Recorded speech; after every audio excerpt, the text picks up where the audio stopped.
欢迎收听这次的深入探讨。今天我们为你准备的材料是来自财经博主猫笔刀在2025年10月26号发布的一篇文章。这篇文章信息量其实还挺大的，既回顾了过去市场出现过的一些比较极端的情况，也分析了当下的热点新闻，特别是大家可能都关心的就是中美关系的最新进展，还涉及了好几家公司的财报解读。我们的目标呢，就是帮你从这些信息里面提炼出最有价值的部分，看看能给你带来哪些新的视角和思考。准备好了吗？好的，我们来仔细梳理一下。文章一开始就提到了一个，现在市场上已经找不到的产品了，分级基金。分级基金这个我知道，后来都清理了。对，简单来说呢，这种基金它设计了2种份额 ，A 和 B。A 份额风险相对低一些，拿固定的约定收益，大概每年6%到7%这个样子。B 份额呢就比较激进了，加杠杆的那个。是的，它相当于向 A 份额借钱，再加上自己的本金，一起投到股市里，想博取更高收益。当然了，风险也几乎全是他承担。这里面有个特别需要注意的设计，也是风险的关键点。就是市场越往下跌 ，B 份额的杠杆反而会越高，风险会急剧放大。哇，这个设计确实有点吓人。作者就举了一个他亲身经历的例子，说当年有一种投可转债的分级 B 基金，因为触发了某个阈值，导致份额折算，就是我们说的下折。下折我知道，强制降杠杆，但持有者损失很大。对，结果呢，在短短3天之内，连续发生了2次下值。3天2次？是的，最终跌幅接近90%。我的天！你试想一下，周一买入，可能到周4，你账户里的钱就只剩下1/10了。而且更让人无奈的是，中间那2天往往是跌停的，卖都卖不掉。对，想卖都卖不出去。关键在于当时这类产品几乎没什么风险提示，甚至很多普通散户，就是我们说的小白，都能直接买。这个确实问题很大。这种情况，你现在听起来是不是觉得有点离谱？何止是离谱，简直是不可思议。作者还翻出自己2015年市场大波动的时候的微博记录，发现当时自己竟然还发过帖子，建议大家通过打电话给上市公司要求停牌。打电话要求停牌？对，用这种方式来应对。这为什么要这么做？因为当时市场下跌太剧烈了，每天都有1半以上的股票，要么是跌停卖不出去，要么干脆就停牌了。流动性危机。对，很多用了杠杆的资金面临强制平仓，还有大量的基金遭遇恐慌性赎回。但问题是，跌停和停牌的股票它卖不掉是的。那为了应付平仓和赎回的压力，这些资金怎么办呢？只能被迫抛售那些还能交易的股票。恶性循环。这就形成了恶性循环。结果呢，越来越多的上市公司为了避免自家股票被错杀，也选择申请停牌来自保。死道友不死贫道的感觉，颇有这种意味。作者回忆说，市场最极多的时候，差不多有1半的公司都处于停牌状态，整个市场几乎没交易了。对，流动性几乎枯竭。所以他感慨说，只要你在 A 股市场待的时间够长什么样的极端情况都可能遇到。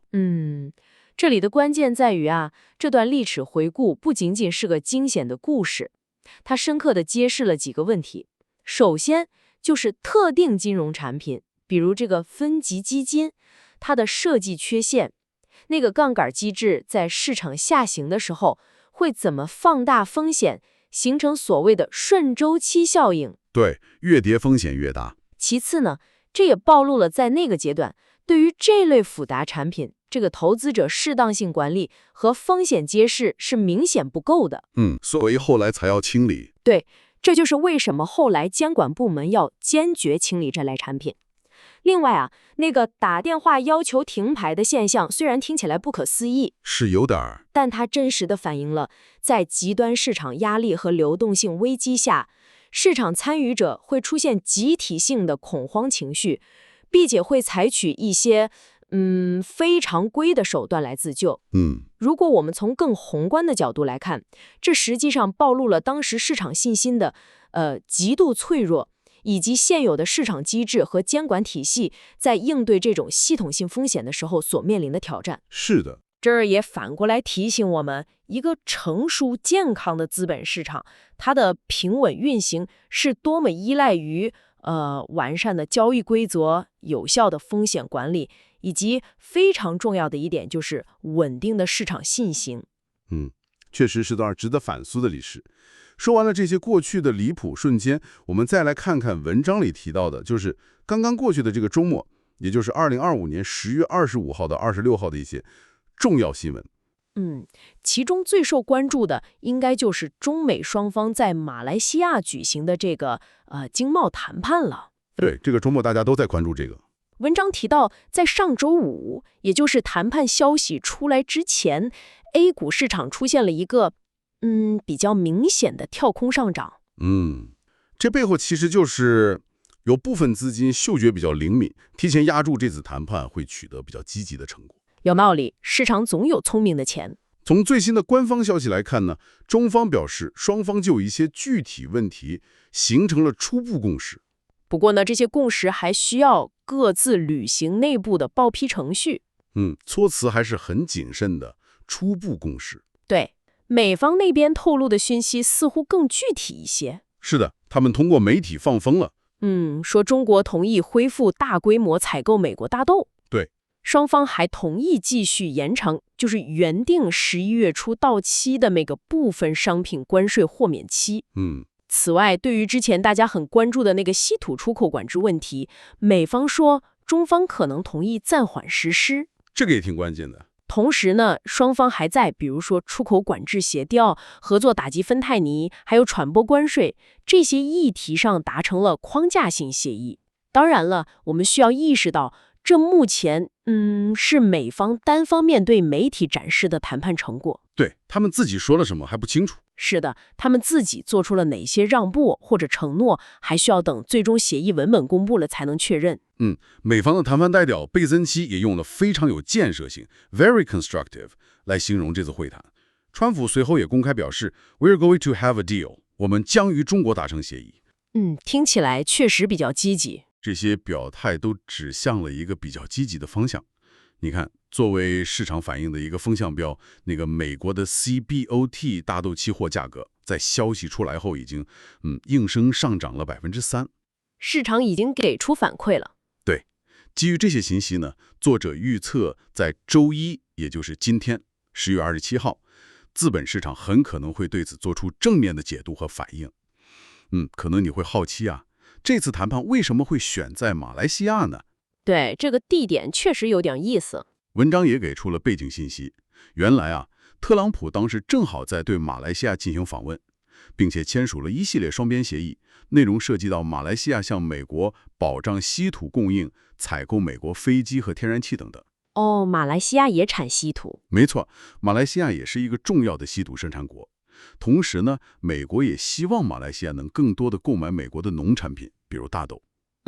所以啊，这次访问和谈判地点的选择都被外界解读为美国在全球贸易格局中，特别是针对中国的一些策略性部署。这次谈判释放出的信号，对于短期内缓和市场的紧张情绪，确实起到了积极作用。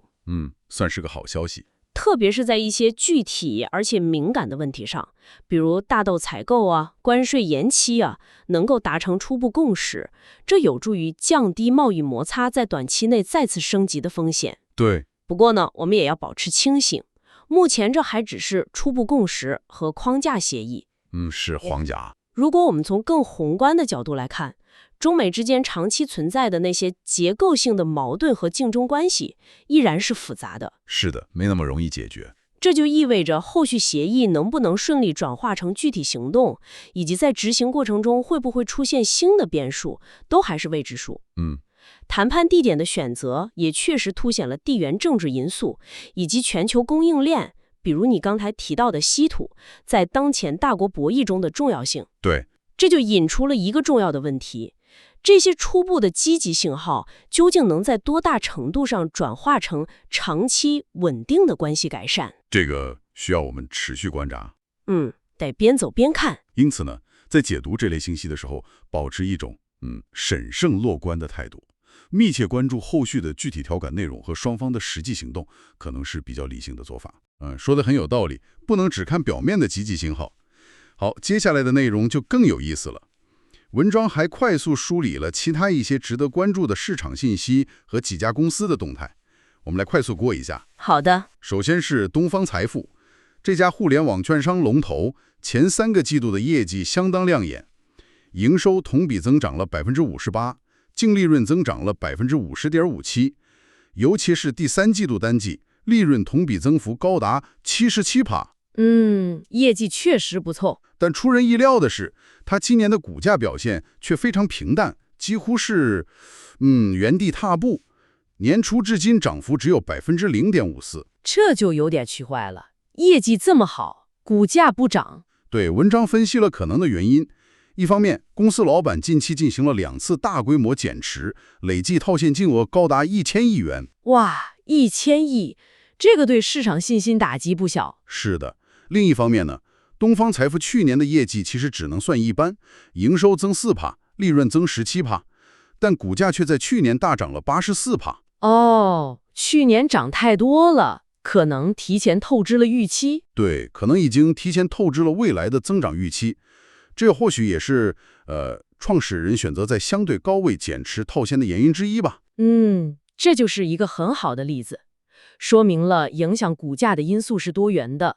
业绩好不一定马上就能带来股价上涨。没错，股东的行为、市场的预期，甚至整个市场的资金面和情绪，都可能对股价产生重要影响。确实。接下来看看能源巨头中国神华，这家公司第3季度的净利润同比下滑了6.2%，前3季度累计同比下滑10%。能源股啊，周期性比较强。对。主要原因是受到煤炭和电力这2个主营业务量价齐跌的影响。不过呢，尽管神华今年股价只涨了8约3%，但如果把时间拉长看啊，它在过去4年里的年化平均涨幅接近60%。哇，那长期来看是很厉害的，可以说是表现非常优异了。目前公司显然正处于一个行业景气的逆周期阶段。对，文章作者认为啊，对于持有神华的股东来说，现在可能更需要的是耐心。这就体现了周期性行业的特点。投资周期股啊，理解行业所处的位置非常关键。是的，在逆周期的时候，业绩和股价承压是常态，这时候就考验投资者对公司长期价值的判断和持有的定力了。是的。再来看医药研发外包 CRO 领域的龙头药明康德，它的3季报相当惊艳，扣除非经常性损益后的净利润达到了42亿元，同比增长高达77%。77%，这个增速很厉害。这个数字是大幅超出了市场之前的普遍预期。根据这个盈利水平计算呢，公司的动态市盈率就是 PE 已经降到了20倍以下。20倍以下的 CRO 龙头？对，考虑到它的业绩增速和行业地位，这个估值水平看起来是比较有吸引力的，甚至可以说是被低估了。文章预计啊，市场在周一可能会对此有利好反应。当然了，药明康德面临的最大不确定性依然是来自美国的潜在制裁风险啊，这个是关键。作者用了个比喻，说只要资本主义的铁拳不最终砸下来，公司的基本面和盈利能力是非常扎实的。药明康德的情况则凸显了地缘政治风险对特定行业和公司的影响。对，这个风险一直都在。即使公司基本面非常优秀，估值看似合理，但这种非经营性的外部风险就像一把悬在头顶的剑，会持续对市场情绪和估值形成压制。是的，这提醒我们啊，在分析这类公司的时候，除了基本面，还必须充分评估和跟踪这类宏观风险因素。没错。接着是光伏行业，文章提到了通威股份，这家公司在前3季度累计亏损了52.7亿元，亏损不少啊。听起来数字很大，但一个积极的信号是，它在第3季度单季的亏损额只有3.15亿元。亏损大幅收窄了。对，相比前2个季度已经大幅收窄。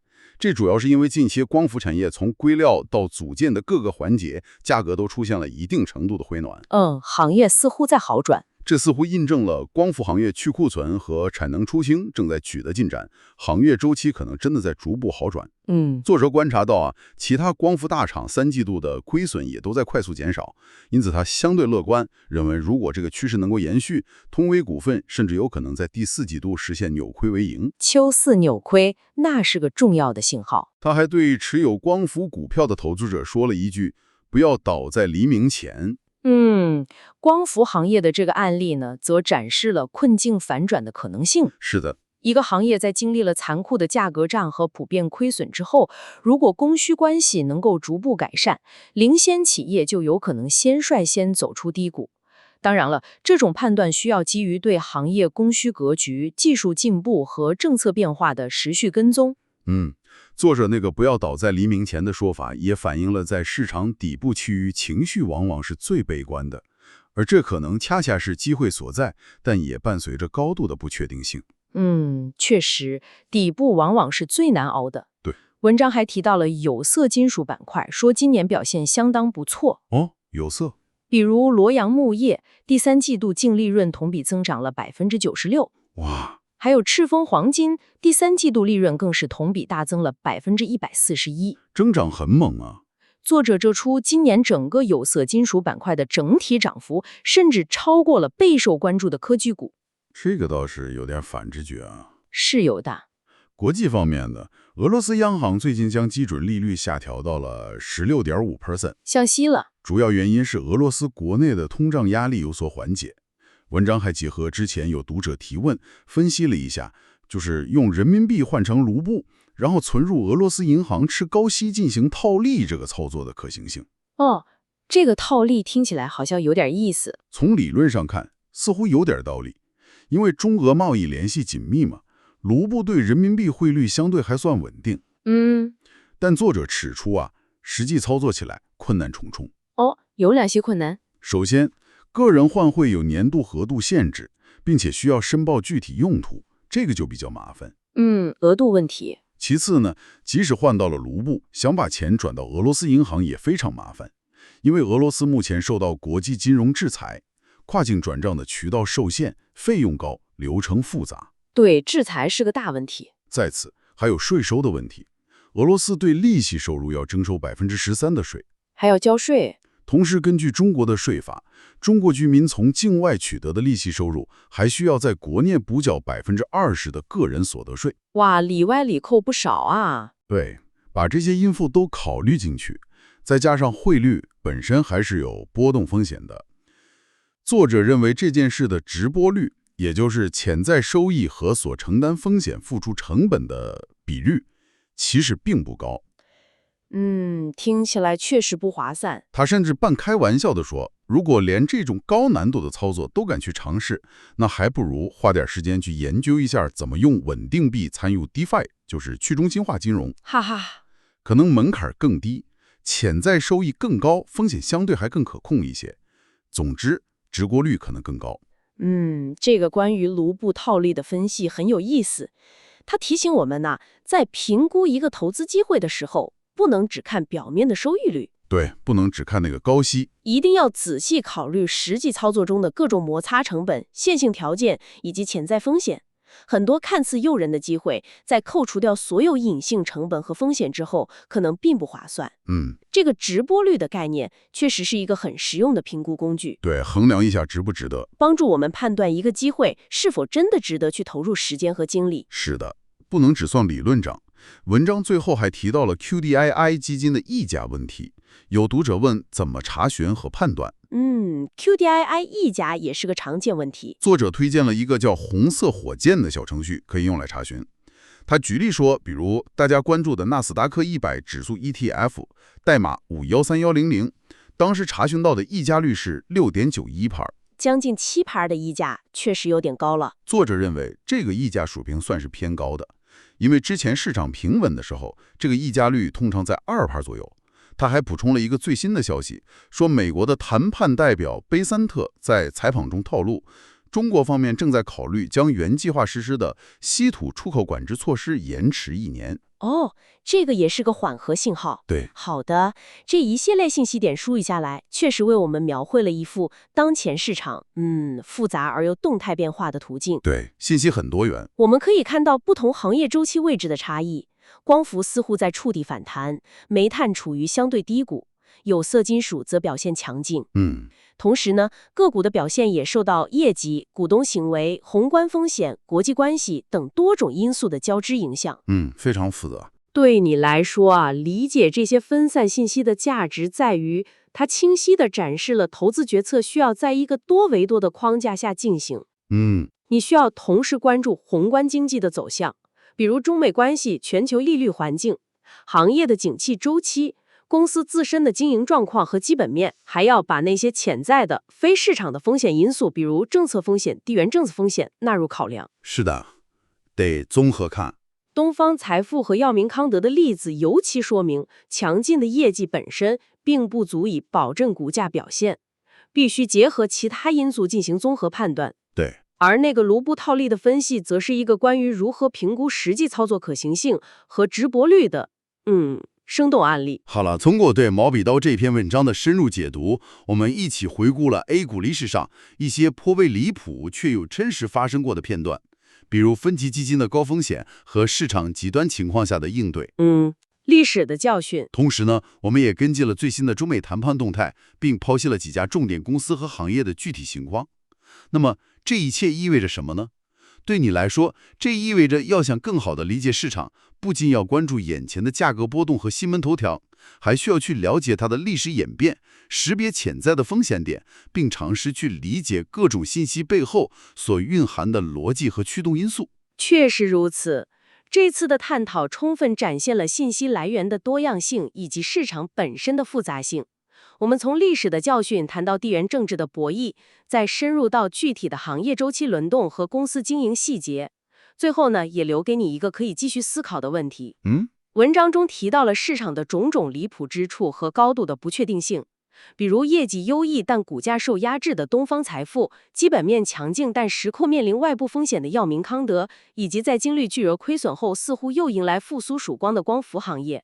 面对这样既可能充满心机，也可能带来惊吓的市场环境，你认为作为一个希望能够快速但透彻地获取知识的学习者，应该建立起怎样的一种认知框架，来更好地应对这种复杂多变性呢？或者说，在我们今天讨论的这些点里面，哪一个最触动你，让你开始思考应该如何去更深入地理解和参与这个市场？这个问题确实值得我们每个人深入思考。感谢你和我们一起完成了这次的探讨，期待下次再见。